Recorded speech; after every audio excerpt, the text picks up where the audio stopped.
Hello and welcome to Supernatural Entertainment System, the Halloween special. I'm Gavin. I'm Jerry. I'm Phil. And I'm Chris. And of course, since Halloween is our Christmas, the festive season has to be our Halloween. What does that mean? We've never really discussed it, but still it sounds good. And if there's something we know, it's about sounding good. So before we get into the true meat and potatoes of the show, it's time to talk about what we've been doing. It's been a wild year, huh? It has. It's been an incredible year. The actual worst. So we've been keeping busy. How have we been keeping busy? You know, find out in a segment that we call Extra Personal Perception. Thought for just a second, he's forgotten it. Not and I didn't know it either. I wouldn't have been able to tell you. Adding gravitas, man. It's all about. Sorry. These rubes watching it don't have a clue. Please continue.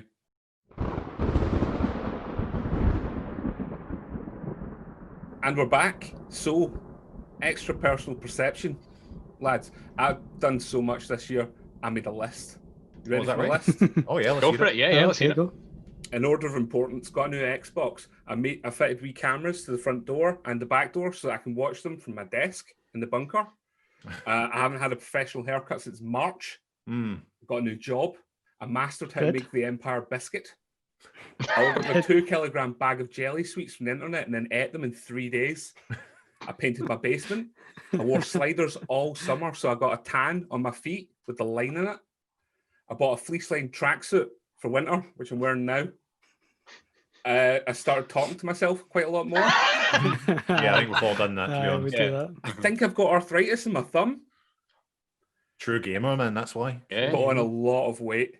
Not the best time to do a video show. Two winter coats.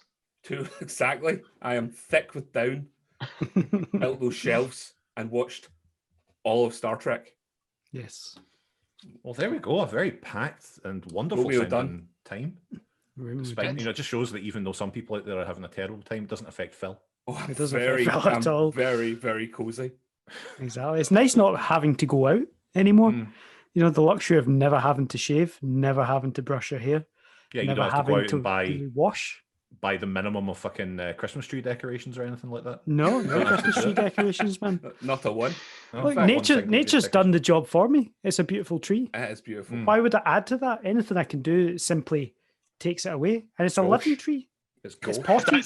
That tree's alive, is it? It's alive. Is it? Alive and well. Is it screaming out for a quick end? No, it's a fantastic tree, Jerry. It's like the tree. It's the tree at the end of the line. Saw it in person. I feel that you would weep. That's true. I think I would weep because I'd be in someone's house. Video doesn't do it justice, to be honest. Big Rona tears. But you want to see what I've been doing? Oh, Chris, then. Chris, please, Chris. Right. Elucidate. Thank you.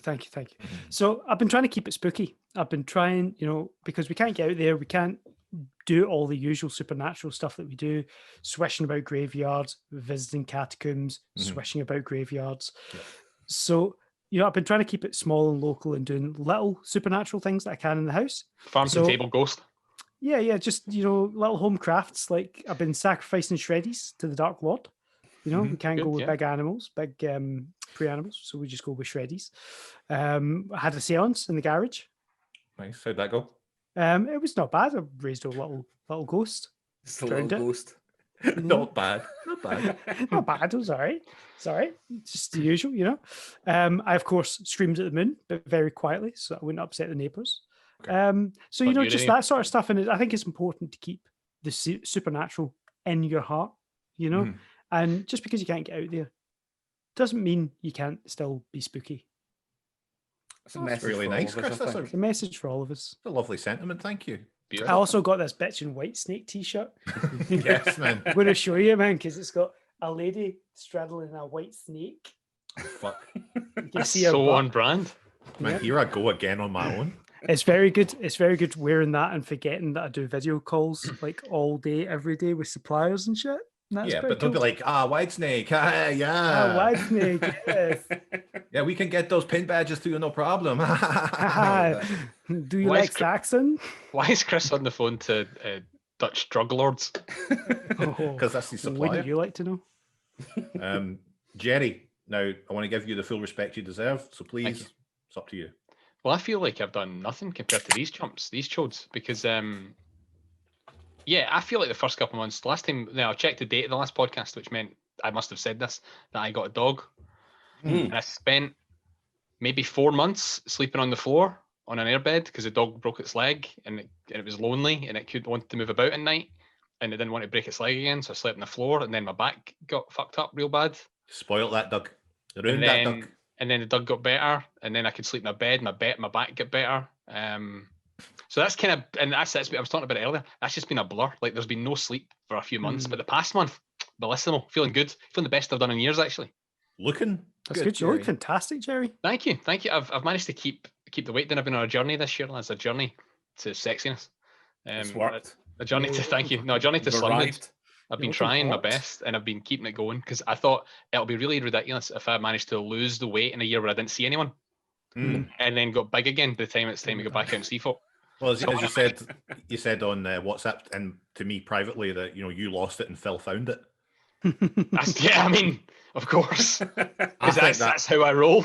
It was Jerry that gave me the link to the jelly sweets. Yeah.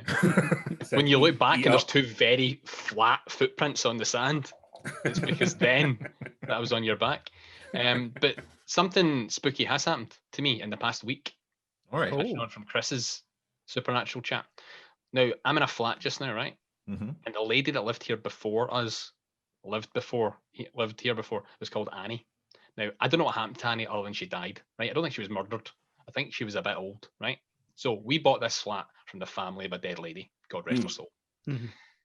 We're looking to move now. We've got a house lined up. Fingers crossed the Rona doesn't kill it. So we've got this house lined up. And what happened? The doorbell went the other day. Paula answered it. Somebody's asking in a very creepy voice, "Is Annie there?" And Paula was like, "No." Christ, no. Hung up. And as she was kind of hanging up in the buzzer thing, was like, "Shit, the woman was called Annie that lived here." So she ran to the window and looked out, and there was no one at the buzzer of the door. Now, there's no way Annie's friend from 10 years back, and Annie must have been 90 odd, has woke up and went, "I've not seen Annie in 10 years. You make that phone call. You don't just walk up to someone's house 10 years on, especially on 90 odd. So I think not the ghost of Annie, but the ghost of Annie's friend was coming Annie's back. Pal. Annie, are you okay? Are you okay, Annie? That happened last week. So that's been my EPP. Goodness gracious. You're a hit by. Gavin, what about you? So I've bared my soul. Would you care to wave your soul? Oh, yes. Well, it's been a weird time for all of us, lads. Unprecedented. So I moved house in the height of like September madness. So it was going on. It was a bad time in September for the country, but I did the most stressful thing you can do during the most stressful thing the country's gone through in forever. So I feel like I'm through it. I'm glad I got there. It's worth the stress. I'm in this fucking palace. Yeah, exactly. Palace. Look at it. With that handsome tree. It's a handsome tree. I think double doors behind him. Yeah, It's almost as if all the decoration I don't have, you found. Yeah, it seems it's cyclical. I mean, I think with Christmas you either go classy or you go tacky. So I'm joking to get everyone round, obviously, to see the place, but of course that's going to be like well into next year once we're all vaccinated. And of course, there's the terrifying side effects of the vaccine, if I'm to believe the stuff that Chris has sent me. Yes. But I released a comic with my with my partner in crime, Richie Morgan, called Figmentia, and issue 1's available at gumroad.com/Figmentia for whatever you want to pay. So you want to pay fuck all, you can pay fuck all. Just take it like I did. Lots of people have, even my best friends. Some people haven't even fucking read it. I'd like to say I'm not ready yet, but Paula bought it, so I will be torrenting it from Paula's phone at some point this week. Don't read it on a phone, man. Read it on what it was meant I'll to be read on. Get my tablet. Cinema screen, 4K display. 4K display, Ambilight. I'd be like, if there's not an Ambilight behind my comic. But no, it felt good to do something creative in these times, so I'm looking forward to doing more. Nice. And other creative endeavors like this, I really miss doing this, and I think we'll get back into the swing of things. Yes. The groove. You know, I couldn't do that in audio. No. No, you can't do it in video. Hell no. Well, okay. Right, I guess we'll move on. No, please. I just genuinely started crying. So what is this show about? What do we do? What you know? So we're the Quadratic Brotherhood. Every infrequent episode, we bring an example of a specific phenomena based around our chosen theme. This episode is anyone? deep and crisp and evil. Yes, man. I don't know if I'll edit in Explosions, lightning but and all that. imagine them. Imagine there's been a lot of booms. Do me a favor, edit them in, but edit you doing pow, pow, pow, pow, pow, pow. So we'll take turns to tell you all about a list of frozen freaks and decide which one is best by using our patented. I keep saying Geshcast Pentacle system, but it's not a Geshcast Pentacle system, really. It's just a Pentacle system. Now, you're all asking one major question. What the heck is a pentacle system? Oh, thanks, Chris. It's a 5-pronged point system. The first of which is physical strength. Now, physical strength isn't just about how strong something is physically. It is about that. It's about which of these beasts could throw a washing machine over the wall of a campsite toilet, or easily crush an aerosol can in its hand, exposing all the lassies in the girls' changing room next door to the reek of your bogging store-bought brand deodorant. That's physical strength. Will I go next? We're so informed. It's been months. Come on. It's been months. I thought the muscle memory would still be there. No, you know? God, no. Murderousness. Now, murderousness is the biggest deal out of the 5-point system. That's why they leave it to the best one to describe. That's Murderousness encapsulates the raw killing energy of the beast in question. Volume, veracity, visceral violence. It's not manslaughter, lads. It's murderousness. Something to think about. I'll go next. I mean, Go for it. the one I like to talk about Jerry? is influence. Now, going viral is a concept that we've become all too familiar with these past months. In unprecedented times, I hope you and your families are well. That's influence.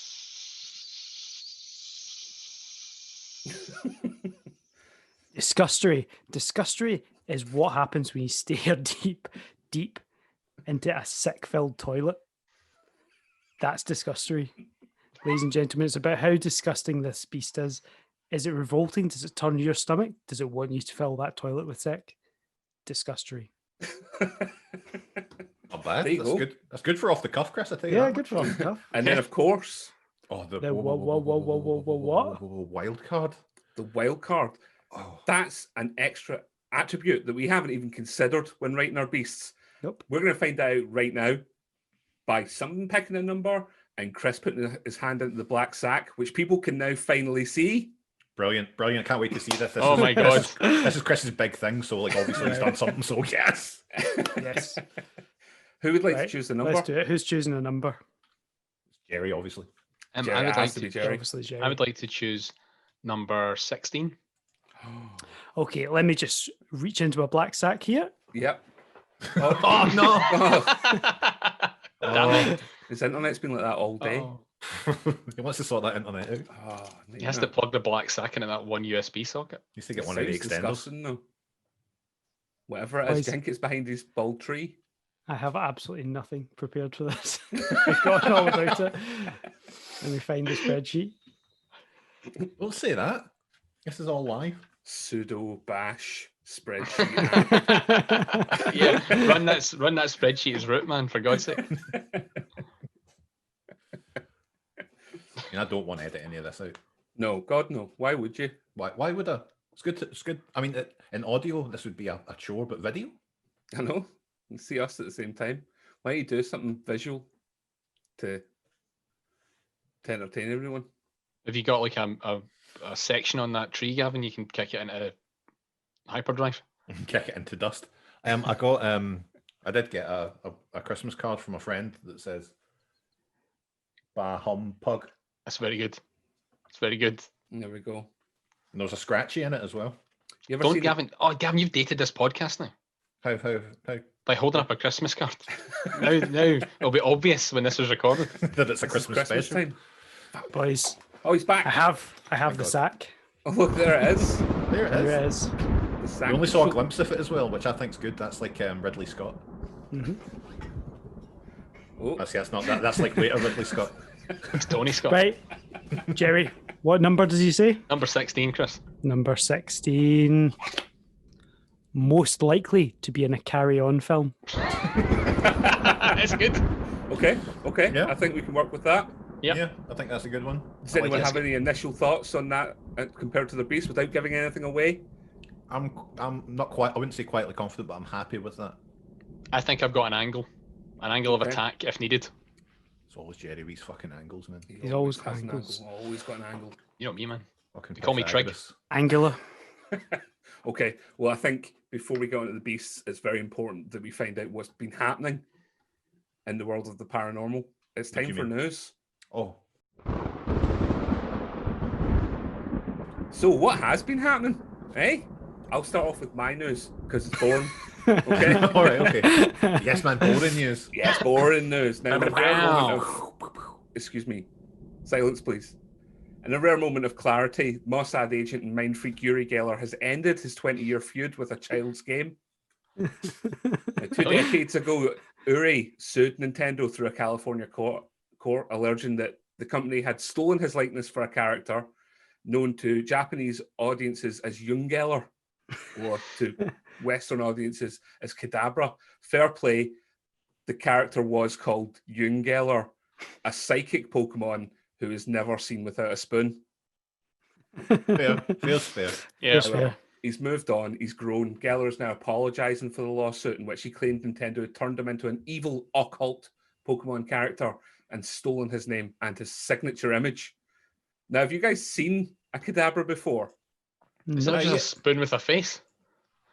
It looks like a big dog with a spoon and Okay. a tash. Okay. Which Oh, famously. immediately it's very evocative Oh. for Yuri himself. I'll And- flash one up on screen. I'll edit one in. Thank you. The lawsuit was originally dismissed in 2003 after the presiding judge confirmed that there are no evil Pokemon, only evil trainers.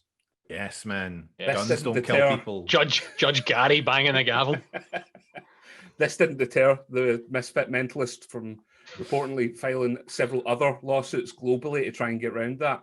However, now he's saying, I am truly sorry for what I did 20 years ago, as he posted on Twitter. Kids and grown-ups, I am releasing the ban. It's now all up to Nintendo to bring back my hashtag Kadabra, hashtag Pokemon card. It will probably be one of the rarest cards now. Much energy and love to all. To follow up that post, he then put a video of himself up on Twitter opening a suitcase full of Kadabra merchandise that he'd had stashed away since the original lawsuit. No way. In the background of the video, however, you can clearly see his famous car with lots of spoons on it. A Christmas miracle? Yes. Yes. Well, good. That's Well, fantastic. As Uplifting. a poker fan, do you feel that your life has been enriched by this news or the release of Kadabra? I feel extremely vindicated in one way or another. Finally. I'll Who go else with has news? me. I'll go with my news because it's very short. So Is we've it all, boring? yeah, oh yeah. Good. Brilliant. We've all heard now by this point about this Utah monolith, right? Mm-hmm. How it appeared and then it promptly disappeared, and it's not exactly like it's no news as you would, define it. But I thought I'd take everybody on the story in this news section that I'm calling monolith, more like mon on a wee journey with me. So, for those that don't know, this fucked up monolith appeared in Utah, the wilds of Utah, middle of nowhere. Folks were all like, it's like 2001, isn't it?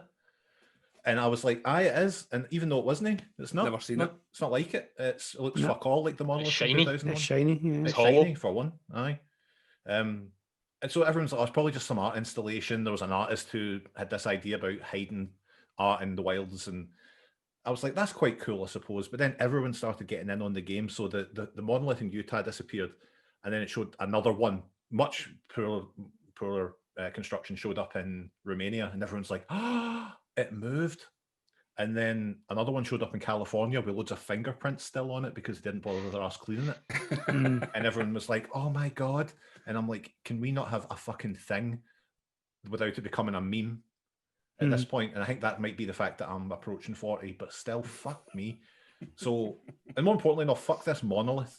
And to a lesser extent, fuck you. So officially, as a collective, we are rejecting the monolith as a supernatural element. I think we have to, because frankly, it's become a. It's not supernatural. It's not supernatural, and it's like 2001. It's like everyone is saying garlic bread. Yeah, The planet is saying garlic bread now.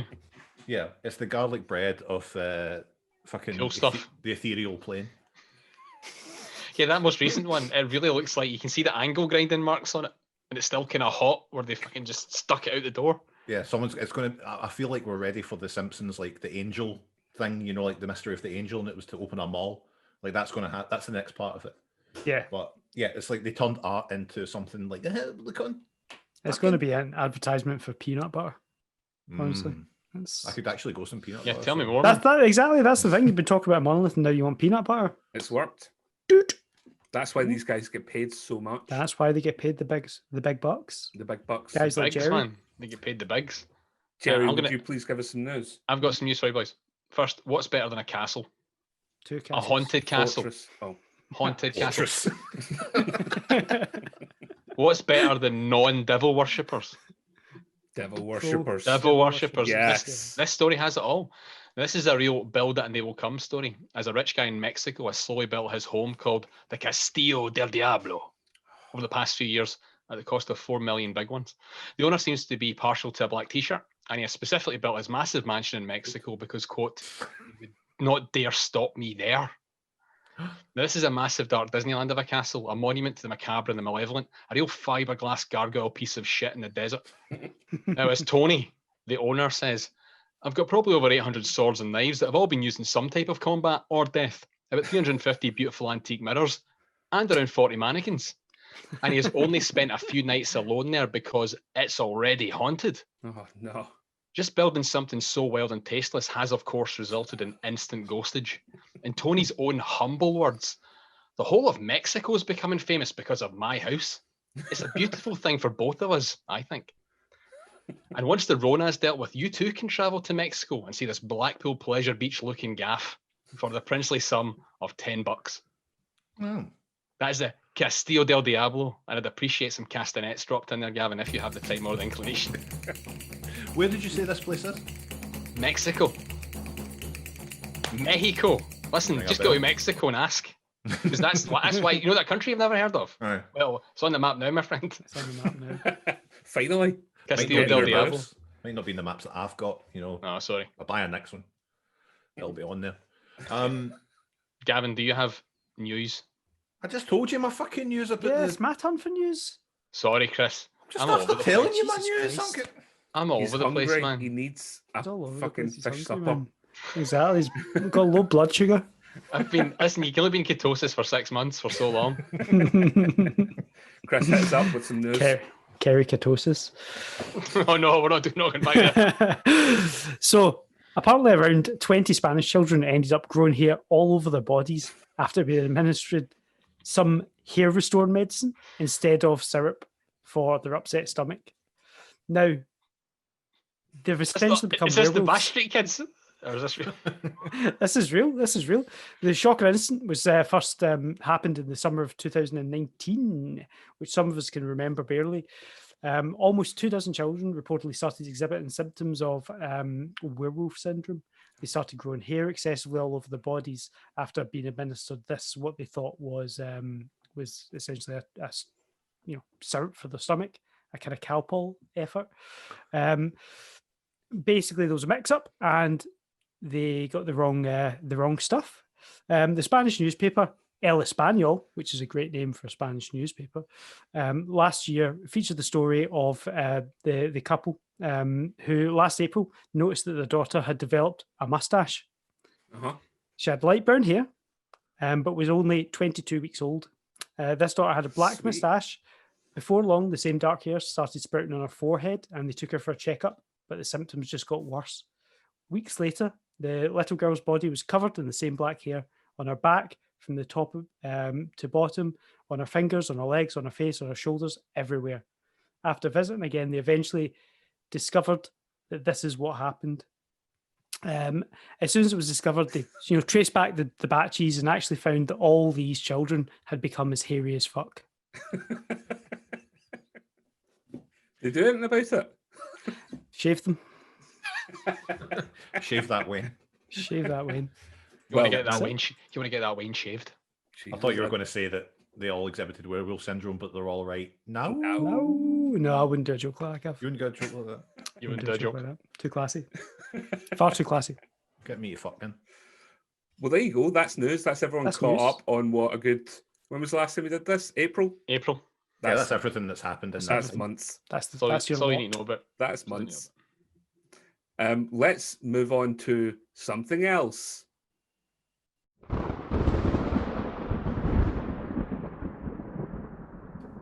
And we're back. Now, he's always going last on Supernatural Entertainment System, so we decided for his Halloween, let's let him go first. Christopher, John George Chalmers, please tell us about your beast. So the Irak is an Inuit legend, a shapeshifter who can change shape into anything it pleases, but regardless of what shape it takes, it's always got burning red eyes. The real form is just like human, but their eyes and mouth are sideways. Oh no. I know. The Irat is said to kidnap children, hide them away, and then fuck off and abandon them, which kind of just defeats the purpose of kidnapping them, I guess. I Just don't really know. stashing them and then Maybe it's like Aye, kind of. maybe like those anglers. You know what I mean, they're just in it for the sport. You just Yeah. take and throw Aye, it back. exactly. Throw them back. I got them. geocaching. So these guys inhabit the place between two worlds. Not quite this one, not quite that one. Some Inuit say that they're people who went too far north in search of game into the frozen wilds and got trapped between the world of the living and the world of the dead.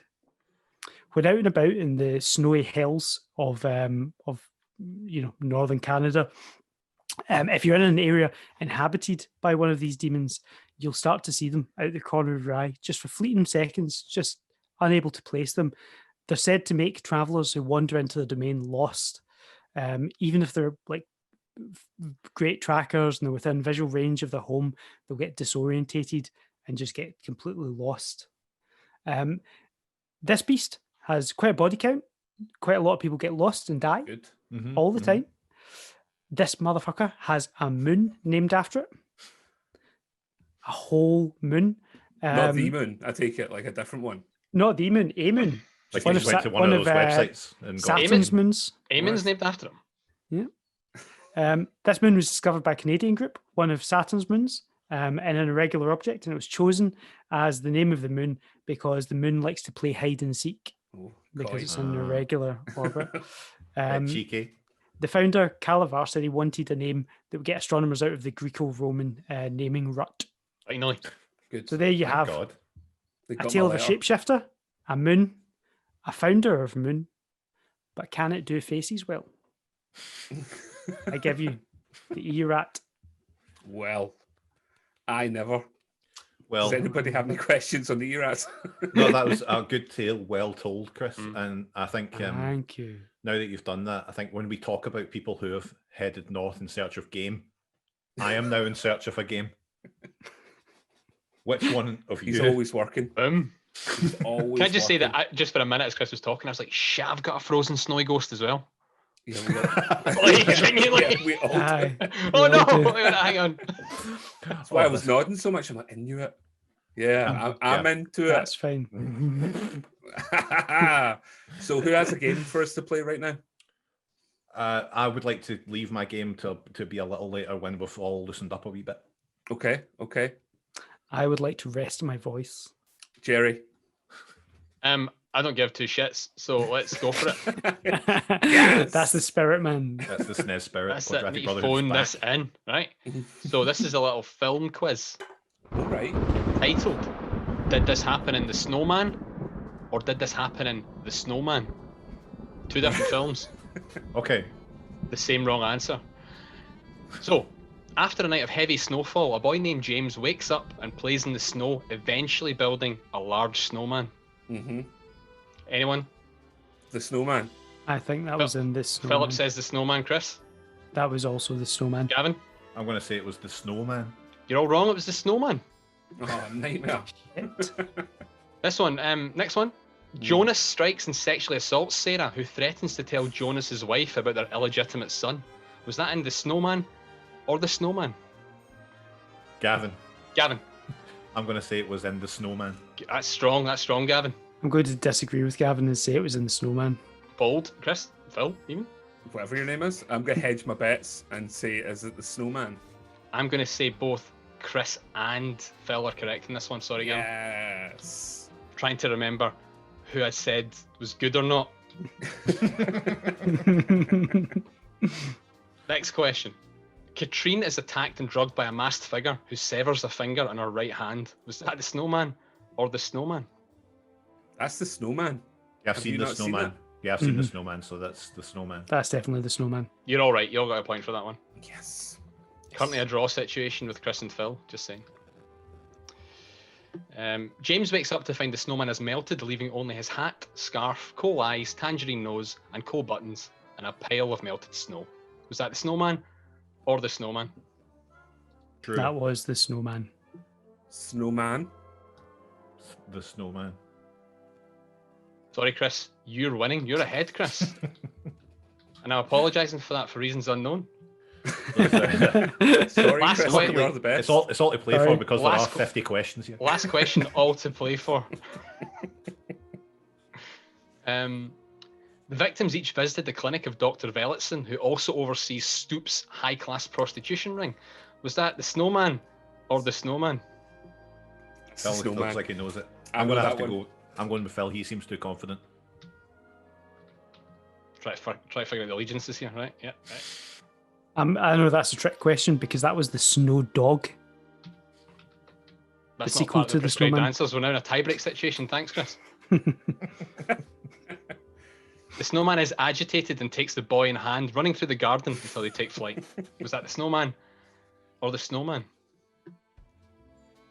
Because of tiebreak, I don't have the luxury of following Phil in this one. The snowman. Yes, the snowman. I'm going to disagree and say the snowman. Chris wins it, everyone. By disagreeing at the last moment through internal logic, Chris wins. That was, of course, the Snowman 1982 and the Snowman 2017. One a tale of beautiful snowy landscapes, the other one about a boy and a snowman. Well, thank you very much. Thank for you, that, Jerry. That was That was a fantastic, good Jerry. game. I enjoyed Thanks for the game. start off by getting the wheels turning, you know. Get you thinking. What I didn't expect was I had to think about it to actually see who was winning and who could possibly win. So I fucked myself over in that game. Exactly, having to track it. Well, it Just you wouldn't wait till we get to my game. Oh no. It's got a lot of instructions. Anyway, it's time for our beast. And if I may, I would like to go next. Oh, I thought you were not going to nominate me. Okay, yeah, you go though. My beast is the Tupelac, which hopefully we've never done before, which is becoming an increasing problem with this format because we never made a list. We did. So in Greenlandic, specifically, Inuit religion, a Tupelac is a creature that is brought forth using witchcraft and set upon the trail of an unsuspecting victim. Tupelacs are bizarre, little twisted creatures, malformed and thirsty for blood. And if one is sent after you, make no mistake, they'll fucking kill you. Except for when it doesn't, because sometimes it wasn't. Using a Tupelac was pretty risky business. For example, if we take little baby Chris here, say he decided to exact his wrath on Jerry via Tupelac, he better hope to hell that Jerry's mystical abilities were at least -1 his. Because if you set the Tupelac on another person who was more mystical than you, guess what? What? You fucked up. Oh, They Maybe can then Vienna. send them back to get you. shit. This is like when you send someone the Reaper and Talisman, the Magical Yeah, Quest the board Reaper game, gets sent back Exactly. against you. or the Magical Quest digital board game. As we've had to get used to. I mean, you can still avoid death. There's a lot of rules with this guy. There's a lot of ways around things. So you can still avoid death if this does happen and he's sent back to you, but you'd need to confess to having brought forth and sending the Tupelac in the first place. And let's face it, Chris would never admit to that. No. Never. Rather die taking a doing off Jerry, because Jerry could easily beat Chris up in a fight Very long, anytime, anywhere. Creating a Tupelac is dead easy as well, right? You can use animal parts like bone, skin, hair, sinew, that kind of thing. Or if you don't have those, you can use parts of dead children. You give the creature life with a few ritualistic chants and a couple of other things, which I'll go into in a wee bit. And then you hoy it into the sea. And then it heads off to Jerry's house, I guess. Yeah. Now, because Tupelacs were often made of those perishable materials I just mentioned, and of course, in secret, to avoid the old double cross thing happening. So you don't see that many old ones. And when early European visitors made it to Greenland, they thought this was a right laugh. So the Greenlanders started to make them out of things like whale tusks for tourists, just to show you what they look like. And they're fun wee things. Anyway, you personally need to make a Tupelac, right? How do you go about it? Tell us, Phil. I'm here to tell you. Please do. It needs to be at night. Darkness, secrecy, all that stuff. And it's nighttime, so you're probably horny, which I'll get into in a wee second. I'll bet you will. The shaman, put your anorak on back to front and pull your hood up over your face. Right. Then, you get the materials that you've gathered to make the Tupelac, the bones or the skin or the dead child bits, right? Mm-hmm. And you want those to have a connection to the person, ideally, your victim. You want to have a bit of a connection. And then what you do is you have sex with the materials, because the Tupelac actually draws its energy through your little pecker. Oh. And you have to sing while you're doing your dirty business. And that can take days. Days? So you can see it's pretty risky if you get caught, because not only have you tried to kill somebody with a monster, you're mystically weak and you pumped some hair. Any questions? You also need to make sure you've got a clear window of that. You don't halfway through. Aye. Was someone? Aye. This isn't a Sunday night thing. Aye. Like, if you've got a Teams call at 9:30 the next day, You don't want to be started. You're just getting started with the sinew. Exactly. You're just done with the hair. You're on to fucking the sinew. And your alarm goes off. I like the sequential. 7, you've got to get the kids up to bed. Thing is, at some point you've got to think, oh man, the bone's going to be really difficult, isn't it? Like the bone's going to be, that's no fun. That's going to chafe. You want to do that first. Yeah, get that out of the way while you're. You want to chalk up like Yokozuna. So there you go, lads. That's my beast. That's brilliant. Hope you really liked it. I like it. Did like it. It was good. Do you know what would be good though? Rather than being killed by a little mystical beast, just a wee laugh. Well, I have exactly that for you. If you want a wee laugh, please. Okay, so I've got a wee game for you. It's time to enjoy. Gavin's Laughter Castle returns with some festive jokes. Now I'm going to give you the setup, and that's a term that we use in stand-up comedy to mean essentially the start of the joke. You know, if you don't get it, you will when I start. The first to say their name will be given the opportunity to answer the question with a punchline, which is another industry term meaning an amusing answer to the setup. Person with the most correct answers wins. And as always, give me the Rudolph's chastity caging respect of letting me finish the setup before jumping in. So are we all ready to... Okay, I'm ready to laugh and to learn. Festive joke game. Okay, setup 1. What do monkeys sing at Christmas? What do monkeys sing at Christmas?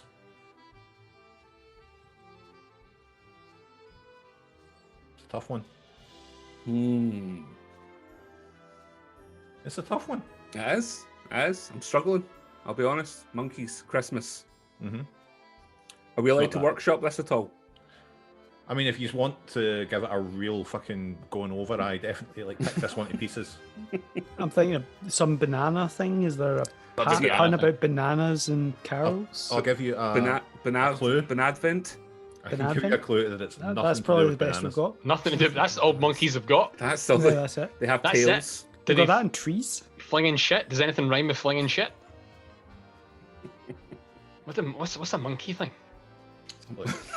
What are all the monkey things? What's the monkey facts? Hairy. Hey, they throw shit. hairy. They're creepy. Oh shit. Shit. Bananas. Feet are like hands. They're never the one you think of. Is that a monkey? It's a gibbon. It's never. There's never a monkey. It's actually a gorilla. Nah, you're like, oh. Sexy. Still illegal though. Yeah. Yeah. No, I don't know. I don't No, know. man. I haven't. I'm sorry. Fucked if I know. What do monkeys sing at Christmas? Jungle bells. Oh, shit. Find a monkey in the jungle, don't you? Of course, we didn't think of their location. We'll bear that in mind for the Yes. next That's one. mine for right? the next one because they're all very much the same. Location based. Aye. What do you call buying a piano for the holidays? What? Oh, this is some cryptic crosswords. Yeah.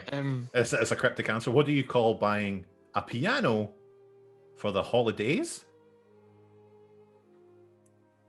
A good investment. Yeah, that's the answer. Yeah. Bringing in the bells? No. It's a tough one, That is a tough one. but ultimately good. You'll be cracking this out round the table of two this Christmas. Crack it out around the Teams call, but like everyone in a little like dining table, you know, that layout. Right, come on. Don't Think know, about man. this. Piano. He said holidays. He hasn't said Christmas. Mhm. I feel like that's important. What do you call buying a piano for the Wait, holidays? buying. Buying. What other verbs are there for buying? Purchase. Get. Get. Purchase. Get. Bringing in. You're in the right We're so ballpark, close, Jerry. we can do this. Right. Come to me, Jerry. You're in the right. Get. Buy. Stop. I'm gonna have to rush you. Buy. Buy. Buy. Can we just give up? No. No, we Yeah. can only stop when Gavin gets bored and tells us the answer. Yeah, that's Which and is I'm now. not. And I'm not. Do you want me to tell you the answer? Please. Yes. What do you call buying a piano for the holidays? It's when you're doing you're doing your Christmas shopping. It's good, but I mean, Yeah. Yeah, I like that. Okay. We would not have got there. never. No, never. Last coming up here. Why is it getting harder to buy advent calendars? Why is it getting harder to buy advent calendars? Yeah. Why is it getting harder to buy advent calendars? Chocolate. Yep. Yep. The answer is chocolate. Phil, get it to the point. Chocolate is an element. Advent calendars have chocolate in them. Always. Advent itself, what would cause Advent itself to get shorter? Have Advent. we come off the axis of our rotation around the sun? Because the days are getting shorter. Days are getting Chris, shorter. you are closer than anyone else has been yet. And Still, though. guessing one of these. Chris is very close to getting it. If he could just wrap his feeble mind around a Chris, bit of you can do wordplay this. here. Think about some wordplay. Chris, you're come to Oh me. shit! Jerry's the one for wordplay. Jerry. You're coming. Come to me, Chris. It's nothing about the Knight's Fair drawing or anything like that, is it? No, but it is about days and and shortening off. If you can think Shortening about of days. to an extent. just to an extent. Just to an extent. I do like the hand play. We should be more hand play. It's a little finger. Always room for hand play at all times. Look how small that finger looks. See, this is what the looks like you're readers doing- at like home have been missing out It on. looks like you're doing this, Gav. Next podcast in 3D. Yeah, definitely. bring Opening more. a tripod. Ooh. Don't. Okay. Let's not lose sight of this. Yeah, Chris, please just continue with why is it harder to buy advent calendars? Chris, you're a whisper away from this. Chris, you're fucking Oh, right, okay. you're a blonde pube away from this. Because time is running out. Because it's getting closer to Christmas. Whoa. It was so close to the answer. That's so close to the answer that it made me do a big burp. Well, if it's close, then that's the answer. Chris gets a I mean, fucking how- point. how- Chris wins 5 points. What did Chris say? High Let's see if we points. can finish it. What did you say there, Chris? The time because time is running out. Christmas is getting closer. He's saying a couple of things there. Oh, it's so close. And think about advent calendars. Think about the days. Because there's only 24 days till Think Christmas. about the days, Jerry. I Okay, give in. I'm going to give this answer. Why is it getting harder to buy advent calendars? Because their days are numbered. Oh, Oh, shit. Because their days are fucking numbered, man. that's good. Yeah, good. that's brilliant. Second to last one. I'm glad you pushed me so I hard. was so sure that was it. How is No, that? no. Oh god, no. I like this because it's building up the patience for my game later on. Yeah. How did Scrooge win the football game? How did Scrooge win the football game? Now he's mean. That's one of his characteristics. Because he's a hacking bastard. Is that it?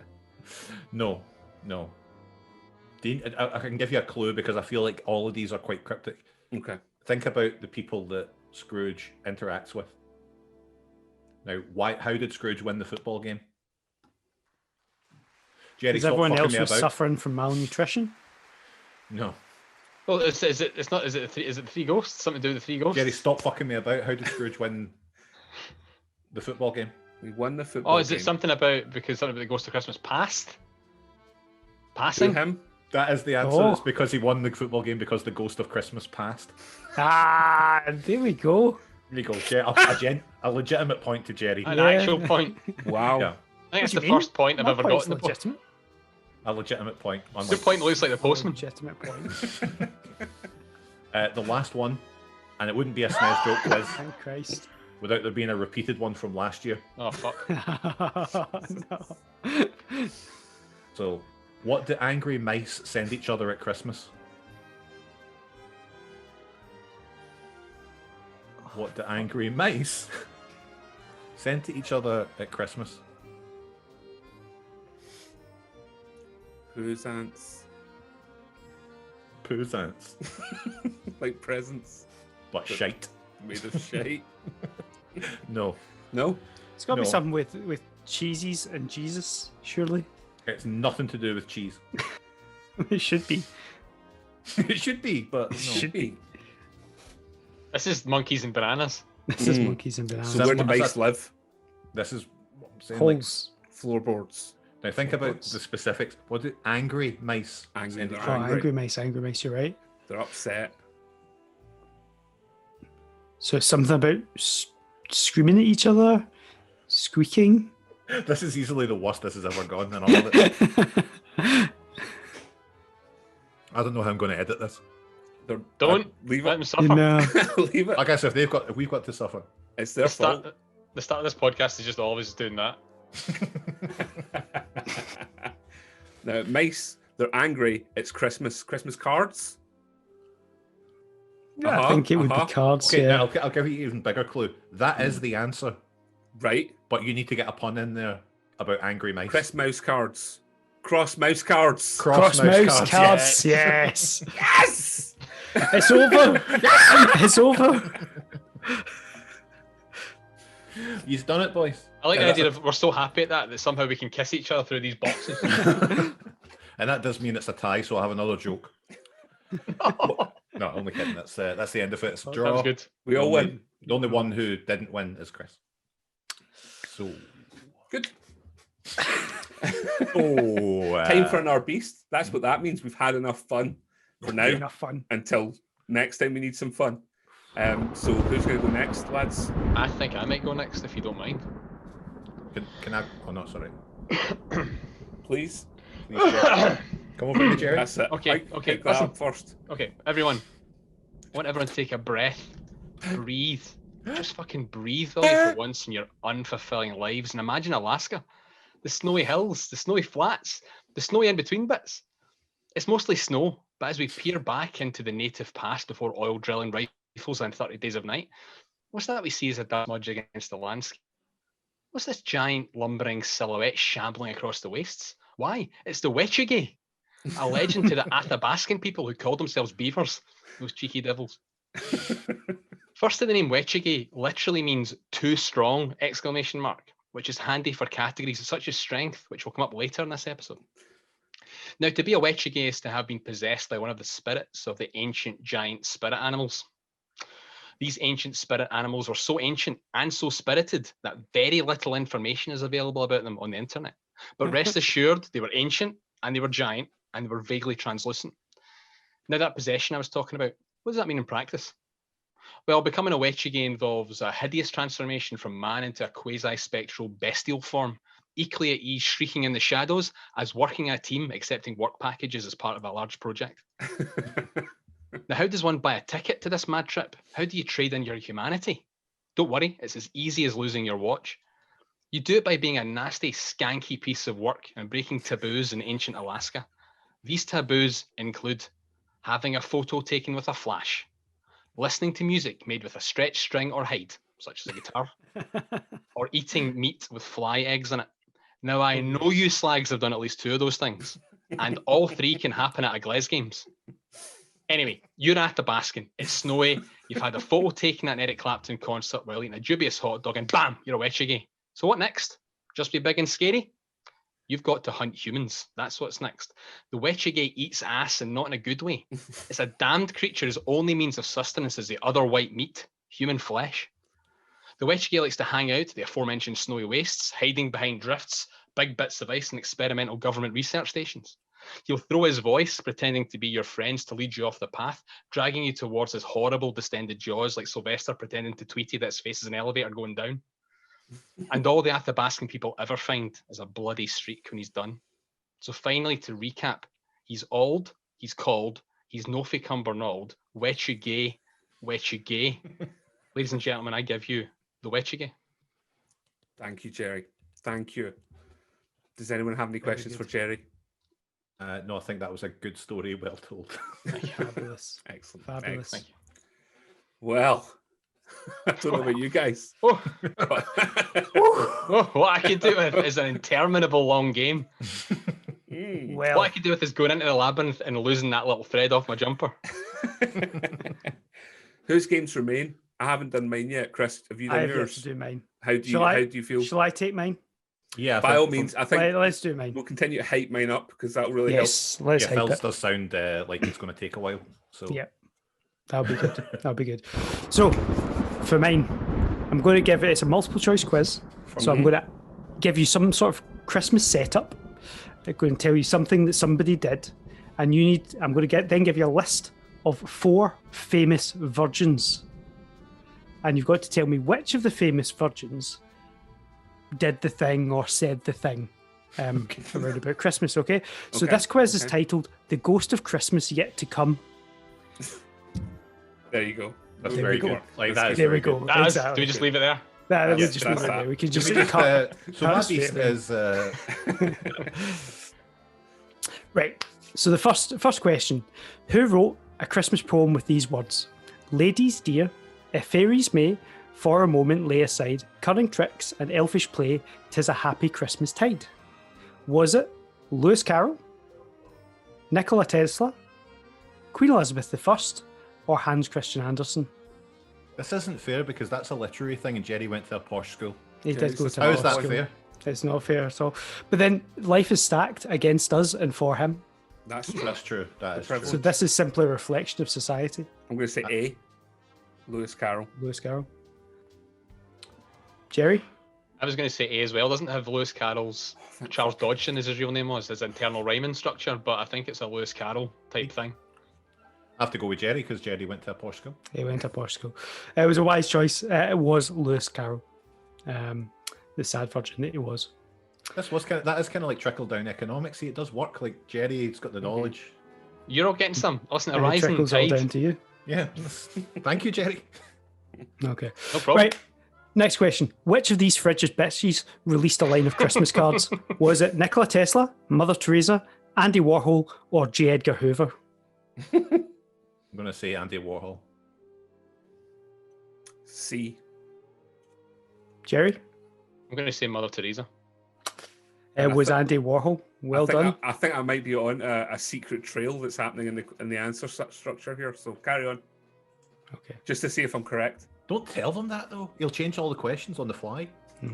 No, he won't. He's like Lawnmower Man. He's like Job. Exactly. I know all the virgins. Right. Which one of these celibate St. Nick's wrote and published several short Christmas stories? Was it Andy Warhol, Lewis Carroll, the Pope John Paul II, may God rest his soul, or Hans Christian Andersen? So what was the question? Which one of these celibate St. Nick's wrote and published several Christmas short stories?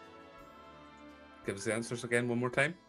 Andy Warhol, Mm-hmm. Lewis Carroll, Mm-hmm. the Pope John Paul II, may God rest his soul, or Hans Christian Andersen? I'm going to And the follow my structure and see what happens. Okay. I'm going to say A. Okay. I'm going to say the Pope. Jerry? What was B again? Lewis Carroll again. And can I have the question? I'm gonna. What was the answer again?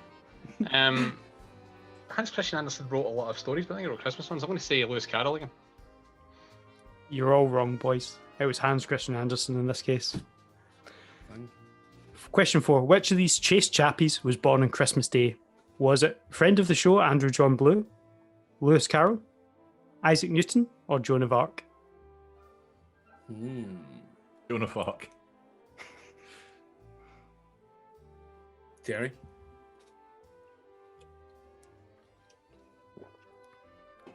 I'm going to say Isaac Newton. And I'll go Oh. Lewis Carroll. It was Isaac Newton. Well done, Jerry. I'd say it would be hard for Joan of Arc to be a virgin because mine in Bill and Ted, pure ride, man. She was alright, exactly. All right, Jerry. I'm She- more a bogus journey kind of guy. All right. And reportedly, she was a So right, fuck and that the only rabbit. reason she was a virgin was because she was incredibly holy and waiting to be married, but of course was burned at the stake before she was married. Exactly. So there we go. Little virgin fact for you. Which one of these frustrated faithful fanatics said, "It is Christmas every time you let God love through you"? I'm going to try that one again. Yeah, what did they say? Which of these frustrated faithful fanatics said, "It is Christmas every time you let God love others through you"? Was it Pope Francis, Joan of Arc, friend of the show Andrew John Blue, or Mother Teresa? Joan of Arc. Mother Teresa. Going to go with Mother Teresa as well. It was the Mother Teresa. Phil's system's obviously fucking working out for him. Yeah, exactly. Yeah, it was. Trying to second guess me. Oh, What was your system? Do you mind sharing it now? It was share that I your system. thought he was going to go along an ACAB route. No, man. And I was with I've him. used a man, fuck him. Used a random generator. Come on. You fund the police, am I right, Jerry? Exactly. Right, come on. Right. Which one of these close-kneed prudes said, "Christmas celebrations are often full of sound. It would be good for us to make room for silence to hear the voice of love"? Was it Pope Francis, Queen Elizabeth I, Don Perignon, or Immanuel Kant? I'm going to say it was Pope Francis. I'm going to go with Kant. The pep. It was Pope Francis, yeah. Fucking hell! Jerry's Pope knowledge, really. Well, it's also Immanuel Kant was a bit of a nihilist, wasn't he? Like there was no He no was. I thought he wax was a for big Christmas guy. I think you No, need it to wasn't. I need to do some reading up on Kant. It wasn't a big one. Immanuel Kant, his biographers said, "I know of no evidence in Immanuel Kant that he celebrated Christmas with his family, but we do know and have a lot of evidence that he loved his family." Definitely. That's like you, Chris. He was a cunt that didn't love his family, that's for sure. Right, last question, boys. Last question. Which of these vacant virgins promised to have an annual Christmas get-together at his house last year, but then decided to decorate and cancelled it, then only to pass this year because of COVID? Was it Pope Francis, Joan of Arc, friend of the show Andrew John Blue, or was it Mother Teresa? Sorry, can I ask you for that question and the answers again? Yes. I just feel it was slipping in my mind as you were saying it. Which Sorry. of these vacant virgins promised to have the annual Christmas get-together at his house last year, but then decided to decorate and cancelled it, then got a pass this year because of COVID? I'm going to go with our friend of the show, Andrew John Blue. Yes. The other boys? Yes, I agree. I think it's Andrew John Blue. it was that vacant virgin. So well done, boys. That was fantastic. I didn't keep track of score, but really in my heart, you're all I winners. think I won. I think it was Phil. It was me. Honestly, No, I think They're all that's that. heroes. So don't be a sore loser, Jerry. Quite a lot of intellectual questions there, Jared. That was a good stumble there. Well, if you've got the good brain think, you can actually. So It's time for one final beast, is it not? that's It true. is. It's true. Phil knows the structure of this show better than most. My beast is called the Mahaha. Now, the Mahaha is no laughing matter.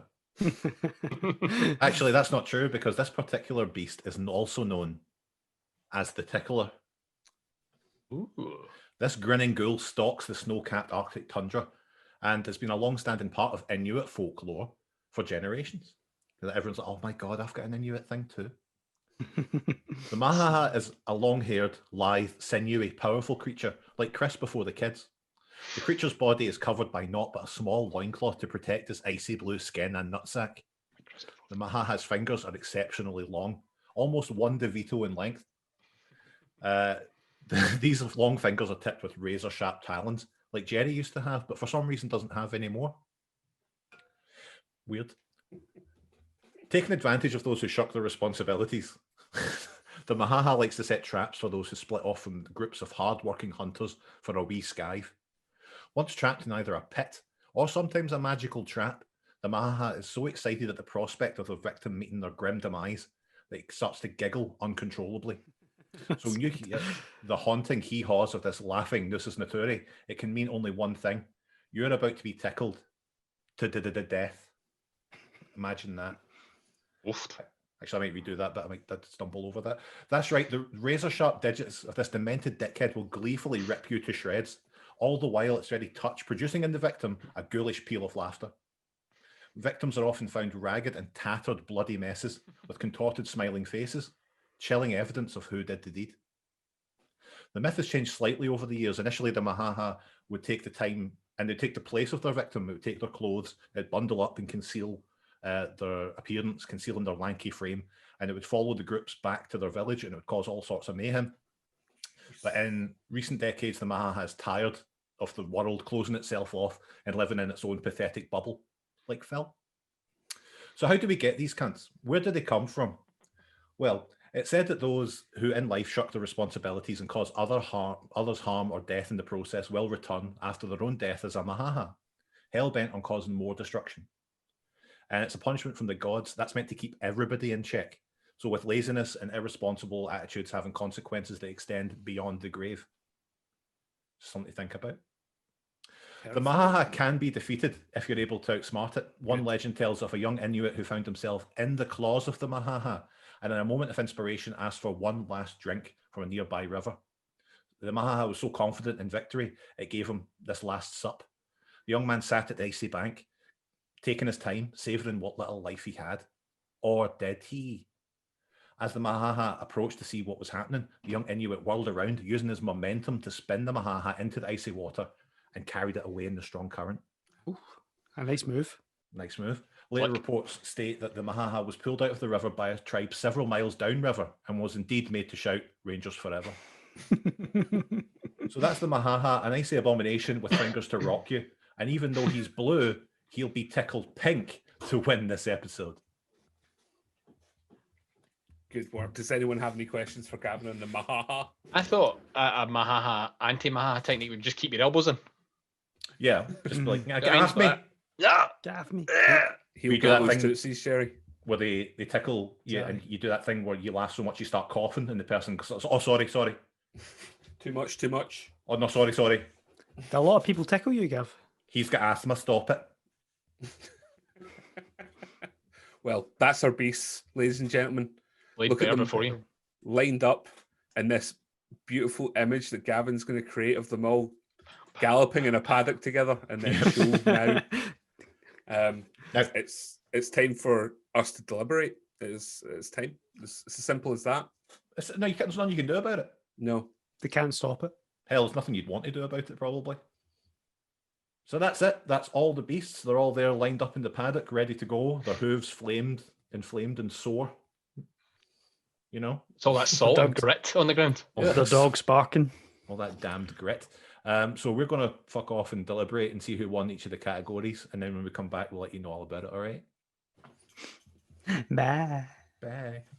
Bye. And we're back. We spoke about it there, and we know who won each one of the categories. So without further ado, let's find out. Physical strength! With a name that means physical strength, the Wechige, in his big physically strong arms, has taken physical strength. Murderousness!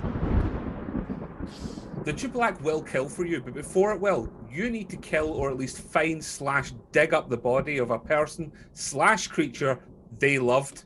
That's a supernatural entertainment system. Double down. Disgusting! Yes. To bring forth the Tupelac, you will need to bone down on those bones. Gore and gloy as one. Disgusting. Influence. Do you have one of the moons of Saturn named after you? No, you don't, you turd. Only the Iraq does, and 82 other things are named after Saturn's moons. Wild card. Imagine the long blue fingers of the Mahaha coming around the lily-white puckered flesh of one Barbara Windsor, unhooking the front clasp of her polka dot bikini top with a manic chuckle, forcing everyone to look at her big 60s Sukis. Sounds about right, doesn't it? So the Mahaha takes wildcard.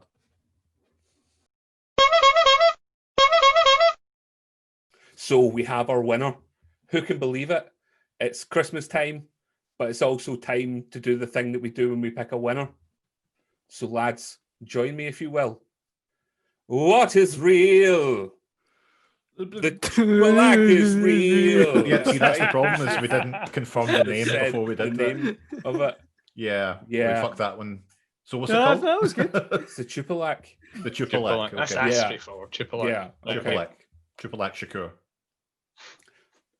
So lads, we have a winner. And not only is it Christmas time, but now it is time to do the thing that we win when a beast wins the competition that we just did for an hour. Mm-hmm. Yep. Please join me if you will. Mhm. What is real? The Tupelac is real. And off it goes, freed Yeah, from the okay. paddock, rushing back to Greenland or just into the sea to find its next victim or Just be up to returned Fife, maybe. to the previous one, just up to see the Kelpies. They're lovely, aren't they? Happy enough. Not They're that gorgeous. close to the No, thing. not that close to the The wheel? Falkirk wheel, no. No. You No. think it is, but it's no. Bit of boredom. Anyway, right. Um, That was a hard fought battle, to say It the really least. was. It was. But at least we made a beast real. Yes. And that's One what more. really matters at this time of year. At this time of year. Who loves to laugh? I do love to laugh. Who loves games? Not I. We've got one more before we go. This is a little extra treat for everybody who's made it thus far. Everyone has Thank made you. it this far. And I'm going to need your help and support throughout this one Mhm. because I'm not entirely sure how it's going to work. Okay? So Okay. what I need to do is somehow, in an audio, I think, way only, segregate you from the group. So I think it'll be good enough for whoever I ask to remove their headphones and put them far enough so they are out with earshot. You cannot hear what the others are going to say. Mhm. Then I will make a gesture on the screen. Uh-huh. I will hold up. I'll hold up this guy, and that means you come back. Oh, it's breakdown. It's breakdown, but he's got Masterpiece Ironhide movies guns. Oh, nice. Here, my on the same line, my Megatron's due to come soon. Look forward to that. Yeah, baby. Yeah. One of the things I particularly like about So basically, one of these goes away. I'll ask the other two how the question I'm going to ask you and how you're going to answer it. If they guess it right, Mhm. the guessers get 2 points. If they get it wrong, the person answering gets 2 points. Okay. Okay. Love it. Round one is more general knowledge. It's a question for each of you. Mhm. Round two, specifically Christmas. Okay. That's what that round's called, specifically Christmas. Specifically Christmas. Specifically Christmas. Specifically Christmas. Okay, are we ready? I have to get Born a screen up ready. that says Pacifically Christmas. Are we ready? The Ring of Question Fire. one for Jerry. Jerry, please remove your headphones and await breakdown. He's done it. Okay, guys. Probably coming through the speakers now. It's probably coming through the speakers. Aye, a he's fucking exactly, man. sleek it Can you cow, let man. me? Can you let He's me? a sleek don't it know. bastard. You see if somebody's fucking petty enough to ruin this game, right? Who is Jerry's favorite Spice Girl? Oh. I think That's he a would good one. Be I think he'd go for the classic Halliwell. Halliwell, Jerry on You Jerry. think, man? Yeah, I think No, he's. I think he likes a bit of posh. Yeah, I would immediately. That was my first call. I thought Jerry would like Victoria Beckham. Victoria I'm Beckham. going to have to press you. You have to No, one definitely, answer. I'd say Halliwell because Halliwell. Jerry likes a bit of fucking. Bit rough. Okay, you're happy. Okay. You're happy going with Jerry. I think he'll also like the Yes. Jerry Jerry connection. wants Jerry. I think he is a big enough narcissist to like the woman with the same name as him. Right. We're back. Jerry lives breakdown. He's plugging back Right, in. then I'm back. I'm back. You hear us now, Jerry? I can hear you loud and clear. Okay, please don't give anything away. The other two. Jerry, I'm going to ask you a question now when you answer truthfully. Okay, there's no judgment.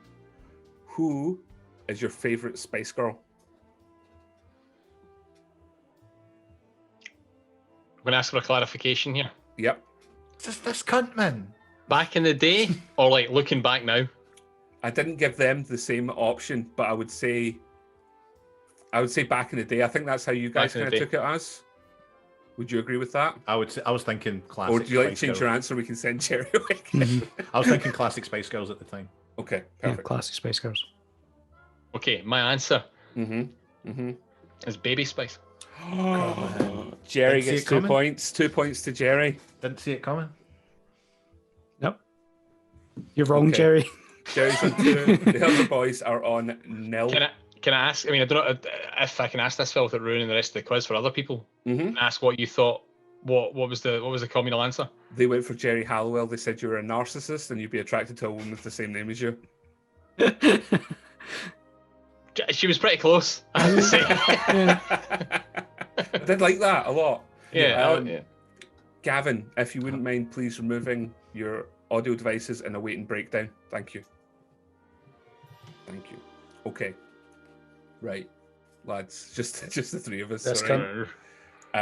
What is Gavin's favorite kind of cake? And I'm going to describe it to him as being a full cake, not a small finger cake, Not a not small a Mr. Kipling effort. You have to. It's a sliced cake. A sliced bit of cake. a favourite pudding kind cake in a bowl. Right, are we talking maybe a like Victoria sponge? I don't know. You tell me. No, Or no. is he a chocolate man? Are we talking maybe I I don't just think I don't think he likes chocolate sponge. no? I don't think he likes chocolate sponge. So a fruity effort? No, I'm gonna say. Then what the fuck what do you want, Jerry? I'm gonna say straight. I'm gonna say straight up. There is a chance Gav will say ice cream cake.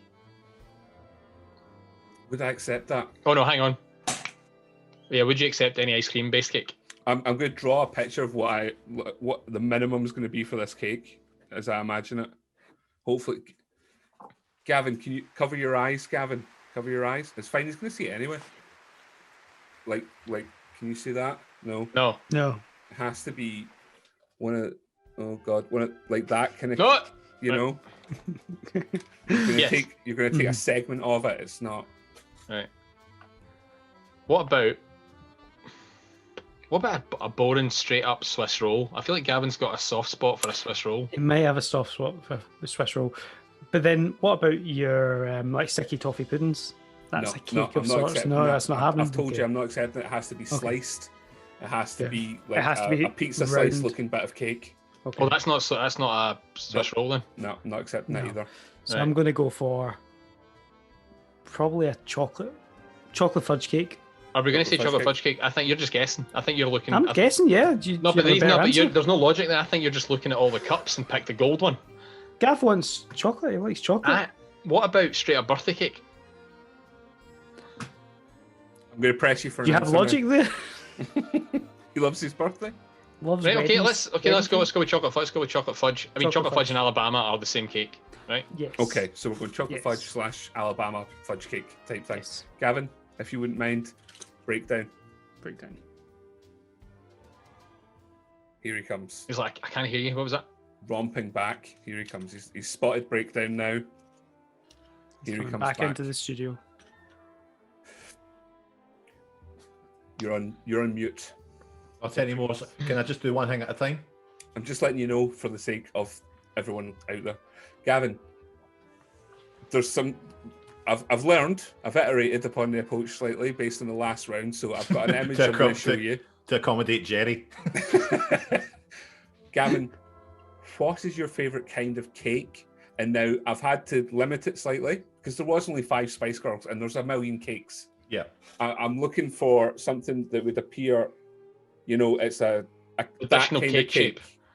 You have to take a segment slice that looks like a pizza, that kind of thing. What's your favorite cake? It's a carrot cake. Oh, miles off, you idiots! That's 2 points for Gavin. There's nothing chocolatey fudgy about Gavin's cake choices. They did go for a chocolate fudge cake / Alabama mud pie. Or because of the... No, that was Chris. Because of That the was way I Chris. look. Chris was looking at the gold cup. He was like, do you know, this is the cup of Christ. And I'm like, look, Gav's a carpenter's cup kind of guy. Gav's going to want a cake with some old tires in it and some dust. Your best was he likes a birthday cake. I think it is birthday. Birthday cake's closer to carrot cake than Alabama fudge cake. It's birthday cake. But a million miles away anyway. Right, anyway. We're running, I don't we're know running get into... into. I'm like, is birthday cake a cake? We're an hour and a half. Okay. So, Chris, if you wouldn't mind, please detach yourself from the thing in a weight breakdown. Thank you. A breakdown has to become more of a thing. Subsequent shows. Lads, I think we're alone now. Chris, you know him well. As a child, so I'm thinking under the age of 11. Yeah. What did Chris want to be when he grew up? See, I should know this because I've known Chris since I was about 6. Well, you should have a good lead on this. Something boring. Something boring. Yeah, just something stupid and boring. Just whatever it is he does for a living now. Yeah. What he's doing now, yeah. Radio engineer boring guy. It's something that, right, so it's Chris, so it has to be something where he's got authority. But it's anti-authority though. Like he's the authority. Yeah, for sure. Like he'd be Judge Dredd if he could be. Yeah. I wouldn't say Polis though. No? No. What about fighter pilot? Oh. This isn't because I'm remembering anything. I'm just thinking about what Chris would like, the immediate power of life. A power over life. So I'm going to say paramedic. Okay. Jerry, how do you feel about paramedic? I mean, obviously, Gav's known him. I mean, I've only known Chris about 6 or 7 days. So, Gavin, I'm going to go.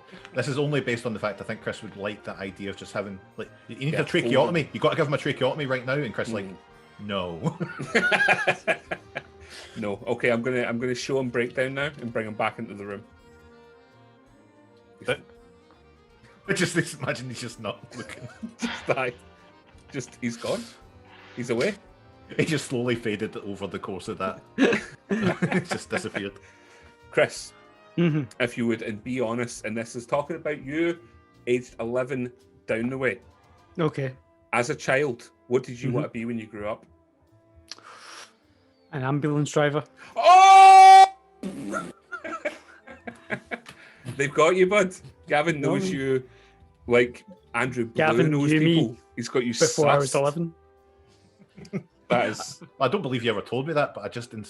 He did work it out as you being so enamored with the idea of immediate power and having people's lives in your hand and saying, no, I will not heal them. It's my granddad. And he's like, No. Wow. I will Just drive the ambulance through your door. Quick recap of the scores at the end of round 1 there. And round 2 is the lightning round. Jerry and Gavin are both on 4 points, whereas Chris is on a fat duck egg. I like this game, man. It's all to play for, man. You've really used this limitation we have when we're all at home. This is proper. I thought about it. This is the one thing I thought about. That was actually thought of this. Fucking hell. This could be a podcast in itself. Watch out next episode. Yeah, get ready. Okay, Jerry, is everyone comfortable with the round 2? Yes. Yeah. Okay. Isn't it? Jerry, please remove yourself from the scene. I will indicate to you with break. He's gone. Okay. Indicate with what? Lads, I think we are alone now. That's going to be the name of the game now. Yes, we're that's going to play idea. Tiffany underneath it. It's going to be really good. What was Jerry's favourite childhood Christmas gift? Oh. It was probably one of those fucking wooden Diablos, or the wheel thing that you hit with a stick, or do you mean just a stone? Yeah, we're gonna have to think back to pre-electricity. I'm gonna say something along the lines of like a graphing calculator or something like that. Mm-hmm. A If new you blazer. think it's too wide, I'll put a year limit on it. I'll say like if it would help, I'll say like 1995 or something. Okay. Okay. Would that be any use to you, or do you just want to go with favorite child? Maybe you had one that just stuck out throughout the years. Yeah, I think everyone's got one, don't they? Mm-hmm. The Mega Drive. Yeah. Scorponok. So Scorponok or the NES for me, but yeah. I think it's Scorponok then. Anyway, Probably a Scorponok. I would like for Jerry though. Jerry's not into any of that stuff. Jerry's not into Scorponok. What is Bowden? What's a Bowden thing to get? A graphing calculator. New blazer. A nice new blazer. Patches for his old blazer. Right, I'm gonna have to rush his favorite childhood gift. What do you think it is? This is the lightning round. Got to imagine like I'm gonna if it's not a graphing calculator, it's like a bike. Okay. A bike is a good show, actually. Love of cycling, I think that's a good one. That's a shout. play the numbers. Yeah. Aye, a bike. Okay, I'm gonna show Jerry Breakdown now and bring him back into the room. Like it's an exciting thing then, but it leads to a boring man, Mm-hmm. Not in a bad way, Jerry. Just when you hear this. He's back in the room. Jerry, how are you? I'm good. Yeah. Is that relaxing music that we're going to pretend you're listening to? No. In an isolation booth? It was great fun. What was weird though is that when I picked up my headphone jack, it rattled across the table. It made the transformer noise, which I thought was quite That's good. quite handy. Good thing to be thinking of. Hey, I like that. Jerry, what was your favourite childhood Christmas gift? The one that stood out most of all? The one that really blew my arse off. Yeah, just put all the crap. Your The butt one sky that's high. stuck in your mind. Oh man, I was spoiled as a kid. But there's one that particularly was like, oh, Here we go. It was the Super NES. Oh, Jerry, you get 2 points, my friend. We did discuss like that. We were talking about ours, and it was like either the Mega Drive or Scorponok. But no, sadly, we Some strong showings, like the Commodore 64 was up there. That was a big one. Jerry had all the kit. I immediately didn't went factor for that in. a graphing calculator. Ecto 1 was a biggie. Oh, Ecto 1's another good one. But the SNES was one. I remember being like in shops before it, being like, "Fuck, look at this thing." They went for a bike, Jerry, which I thought was a decent attempt. That was the thing. Is my bike that I loved wasn't a Christmas present. I don't think the Rally Lizard. You get it for Sensible your parents, Easter. man. Never buy the kids in a So bike like for a fucking Christmas. reptile. Can't use it. Okay, onwards and ever upwards. Onwards. Gavin, would you please remove yourself from the thing? I will draw you back in using breakdown. Thank you. He's out. I think we're alone now, boys. As I was saying to our guys, Jerry, that's the name of the game now. Thanks. Definitely understand. So, Gavin, where would Gavin most love to go on a winter break? And we're talking 2020, Gavin. Not past Gavin. 2020, Gavin. Winter break. Where would he like to go to on a winter break? Well, we know Gavin detests the sun, He does. so we're not talking about any winter sun here. No. We He's can He's not narrow going, he's that not right going down. south. He's not going south. So, I I'm mean, gonna we've ask got for a country, or if you like, a city, but I would probably go for a country. yeah. So I'll tell you we- what, you get country and city, I'll give you 5 points because who cares? Yeah. What about where's Transylvania again? Romania? Romania? Is it like a kind of cold, northern, a kind of European cold? I mean, Romania is normally kind of semi-warm country, but not. And One of Prince Charles's favourites, is it not? Transylvania, I think he's got property there. Loves it. Genuinely. Sleeps there upside down. Yeah. Jeez. Our future king. Does he want to go northern? Gav's been to some places. Gav's See, done a wee bit of travelling. Mm. I mean, all your kind of Norsk areas are cool. Your Norways, your Finlands. Would Right, I'm I gonna think have the to man rush would his want voice. This is the lightning round. I think Finland, because then it's got Finland. the combination of winter, snow, and black metal, which is all Gav That's a good loves. shout. I was Very going to good. maybe say Norway, but I think Finland's a strong Norway. shout. So let's No, go. Finland. Norway is good. Don't Do you get want me to wrong. restrict it to a city, or are Easier. you going to stay comfortable in a Hang country? on. What about Iceland? More touristy than Finland. You've got 1 minute. Timer's on. Iceland. Wait, Gav doesn't like to travel. Why don't we go for Norway? Because it's the closest cold place. Right, Norway. Good. Norway. Yeah. Norway. Norway. Snap. Okay. Let's bring him back into the room. Let's bring Breakdown up. Let's break down. Here he goes, taking his Communication fucking breakdown. sweet time. Communication breakdown. It's always the same. That's breakdown. There he is. Gavin, welcome back. Thank you very Yes, much your for coming back breakdown. again. Thanks for having me. Gavin, the question was, where would 2020 Gavin love to go on a winter break? And we're talking Ooh, country, please. country. A winter break. Just get away from it all, you know? Winter break, Sweden. Sweden. Thank you, Gavin. So close, man. They selected Norway. I was They close to thought you saying were Norway, cold. but then I was like, I do want to go to the ABBA Museum. Yeah. You just forgot about We- the Abbey Museum. We reckoned Norway was closer because we know you don't like travelling. That's true. But it was Don't either tell that your or it would bosses. be. Sorry? Don't tell your bosses that. All right, I thought. I know that we didn't get any points on this and it doesn't count, but I feel I vindicated. feel it was a Like we were spiritual close enough. victory, The whole yeah. world we Oh, got it was there. good. It was good. I mean, didn't get any points, but it was good. No, no it's either points. Sweden or you go to Belgium for the Hergé Museum. You know, but either way. Love it. Love it. Okay, that's the last Excellent. question. Chams, the man, Chris the Dick, will you please remove your Chris the headset and await breakdown to bring you back into the room. Chris the But I Dick nearly still dropped makes me him laugh. So, ladies and gentlemen, I think we are alone now. When was the last time that Chris used his disgusting snowboard? And I went month and year, Fuck.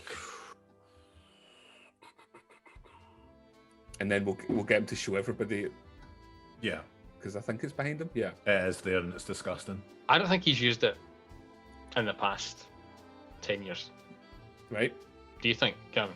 No, I think it's. I think you're in. I think it's within 5. Because I Really? don't think he got it that long ago. 'Cause he got it when he knew you, so. I think he got it. I'd say about 5 or 6 years ago. But has he used it? Yeah, no, Did he ever remember u- he took it out one day and the guys told him it was sick. Well, that was probably it. Can you remember when No, that that one was the day? last time that happened, but I just don't know when. Like, I'd Oh, be right, shit. completely guessing. Like, it would either be like 2014. 2014. Let's think now, right? So his birthday's in September. Maybe he wouldn't have got it with birthday money because he's not the kind of person that waits for birthday money. Did he take? Do you know if anybody said he did it like at Braehead, or did he go out on actual? Oh no, it was a Braehead, I'm pretty sure. Right, okay, all right, fuck. So many time. Aye. No one said this was going to be easy, guys. But No. it does involve snow, making it a Christmas question. It's true. If it's just a pure pick a number out there, because he won't know either. No. I'd say October 2014. Jerry, you happy enough to go with that? Yep, happy. I'm gonna roll with that. Yep. I'm going to bring Chris back into the room now using The breakdown. Chris. There he is. Welcome Thank you, back. Chris, for joining us again. Really, I'm really back. good to see you. Chris, when was the last time you used your disgusting snowboard? And I want a month and a year. I have never used that snowboard. Oh, there we go. That is 2 fat points to Chris. Oh, what about when you went to Braehead and the guy said your board was sick? That's when I bought it. That was the last time it Oh. left the house. Oh, Are you able to quickly just demonstrate your snowboard to the Of camera? course. Thank you. I think you'll all agree when you see it, readers. It is disgusting. I wonder what the people at home will think is the image on the snowboard, or what just makes it disgusting as the image. Yeah, it's the image. It's just lots and lots of fag ends. Yeah, it's lots of cigarette butts. But I think we horrible. can all agree, sick. Look at that. The paper's Yeah. still on it. Oh, look at that! That is a dead giveaway. If only we'd known the paper was still on it. Surely that makes it glide better over the snow. Think about it. He'll save on wax. Yeah. It says dope on the other side of it as well, which I think is quite apt. When the fuck did I get the chance to go snowboarding, guys? Exactly. Come That on. was the true Yeah, question. we're stupid for you buying that. You Well done, bought that everyone. snowboard thinking that was like that would give you the snowboarding time. This Yes. is a ticket to snowboarding. If I've got the thing, I've got the excuse. Yes. Well done, everyone. Thank you very much for playing. I think we're alone now.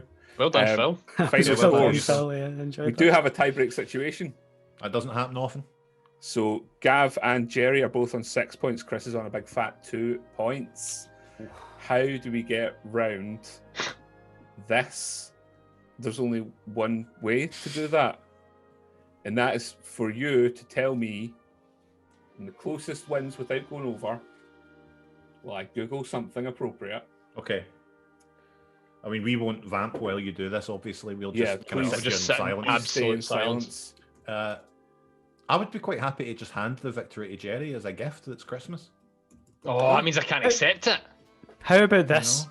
Since there's the two of you in the tiebreaker, who can name the most things on my desk right now? How about this? I thought you were going to say Quiz. who can name the most amount of Yule lads, and I was Oh. like, If we can craft a question that's got like an answer that we get that is right or wrong, that would be in the spirit of lightning. No, That's true. No, I think we haven't had even the merest mention of the Yule lads That's until true. now. I'm fucking So nowhere first on the of Yule all, lads. I'm going to ask you how many of the Yule lads you think you can confidently answer, and then ask you to answer that amount. Gavin, how many of the Yule lads do you think you can recall? 7. 7 of the Yule lads. Jerry, how many of the Like Yule 3. lads? 3. Oh, I win. Right. So if Jerry names 3, does he win? If Jerry wins 3 and Gavin cannot name 7, then Jerry wins. Oh, I misunderstood. Okay. So Damn it, I should have picked 1 because I'm really struggling for 3. I was like, reaching for 3. Like, come on. again, I'm going to ask you one at a time to disconnect. Chris, you can stay on as my spirit guide. I will bring you back into the room using breakdown, and I'm going to let Jerry go first. So Gavin, if you could disconnect, and I'll bring you back on by signaling you with breakdown. We'll do some of this, right? You can still hear me, right? That sounds Because great. this works in school, doesn't it? So it works here. That's fine. I'm Okay. gonna flame out in the first one, right? Give me them. Is there like a door knocker? Hang on, I'm just bringing up the answers. Is that- Probably. Probably. Why is there just not a straight up list?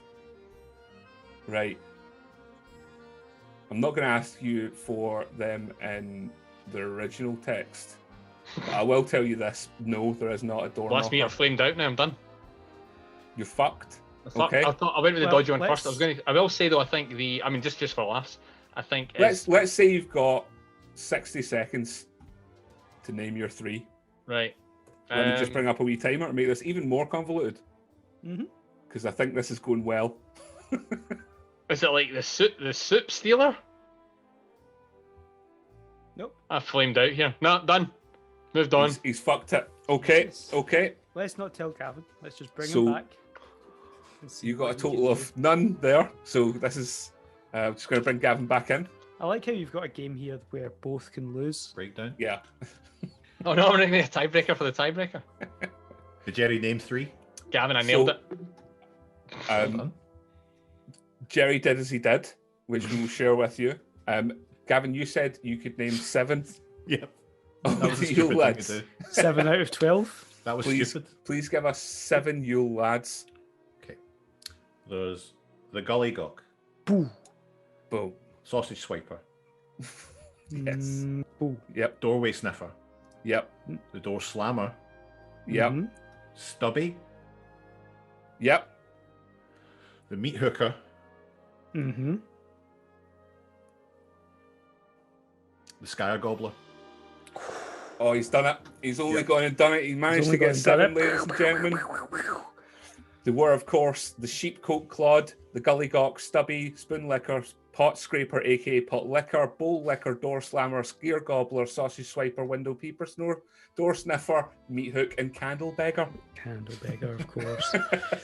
Gavin, would you care to guess how many Jerry got? When Jerry did that kind of, I thought Yeah. I'm going to say 2. Right, Jerry got none. Done. None. I went in hard. I went, here's the one I don't know first to get it done. Yeah, I got it wrong. Brilliant. Just Moved on. fucked it. And then we gave him 60 seconds to name as many like, as he nah. could. And he got another one wrong and then stopped. Yes. Well, that's a shame because we've done that for about 4 years in a row. Several years. I've never learned them. No, I don't want to. I wouldn't have got one. You of would them. think one of us would read up about them just before, maybe Gavin. Seems like a Gavin thing to do. I think we're all glad we finally found a new Paid off. format for an entirely new podcast. Yes. Going forwards. I do like this idea a lot. And if you liked it, reader, get in touch. Get in touch. Smash the like button below. Jerry's head from here. Don't comment because we don't care. Get us on Twitter. They're switched off. Good. Okay, Gavin, would you like to close the show for us? Absolutely. You all clasp your hands together in solemn prayer. Thank you so much, everyone, for watching this or listening to this, depending on how you did it. I hope you enjoyed it, and we all hope you enjoyed it. See that? But yeah, hopefully we'll be back soon. Hopefully we can do this all together, because doing this over Zoom is for the birds. But hopefully that game was good though, wasn't it? Was good. So yeah, thanks very much. Remember, good times around the corner. Hold on tight to your dreams, and I guess it just leaves us just to say, fright the beef. Bye. Merry Christmas, everyone. Happy Halloween. Happy Halloween, everyone. Your Christmas. Remember, Halloween. it's your Christmas, but it's our Halloween. But it's our Halloween. Bye. Yeah, bye. I'm now stopping recording my audio. No, don't. Bye.